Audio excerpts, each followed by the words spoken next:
Super 8-এ টানা 2 match হারে চলমান বিশ্বকাপের সেমিফাইনাল খেলার স্বপ্ন এক প্রকার শেষ হয়ে গিয়েছিল বাংলাদেশের। তবে অস্ট্রেলিয়ার বিপক্ষে আফগানিস্তানের বাজিমাতে ফের সম্ভাবনা জেগেছে টাইগারদের। পথটা যদিও কঠিন, তবে রশিদদের বড় ব্যবধান হারাতে পারলে সুযোগ থাকবে শান্তদের।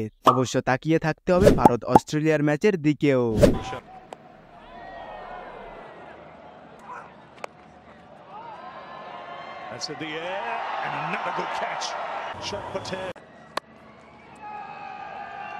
সেন্ট ভিনসেন্টে রোববার 23 জুন ইতিহাস গড়েছে আফগানিস্তান। বিশ্বকাপের মঞ্চে শক্তিশালী অস্ট্রেলিয়াকে হারিয়েছে রশিদদের দল। 149 রানের লক্ষ্য দিয়ে অজিদের 127 রানে আটকে দিয়েছে তারা।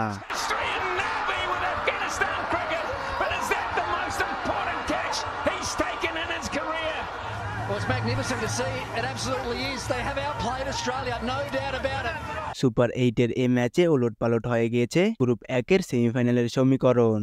আজকের ম্যাচ জিতলে সেমিফাইনাল নিশ্চিত করত অস্ট্রেলিয়া, শেষ 4 নিশ্চিত হয়ে যেত ভারতেরও।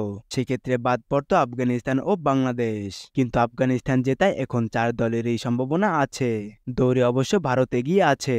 অস্ট্রেলিয়ার বিপক্ষে শেষ ম্যাচে খুব বেশি বড় ব্যবধানে না হারলে তাদেরকে সেমির পথ থেকে ফেরানো অসম্ভব। 2 ম্যাচে 2 জয়ে 4 পয়েন্ট নিয়ে টেবিলের শীর্ষে আছে ভারত।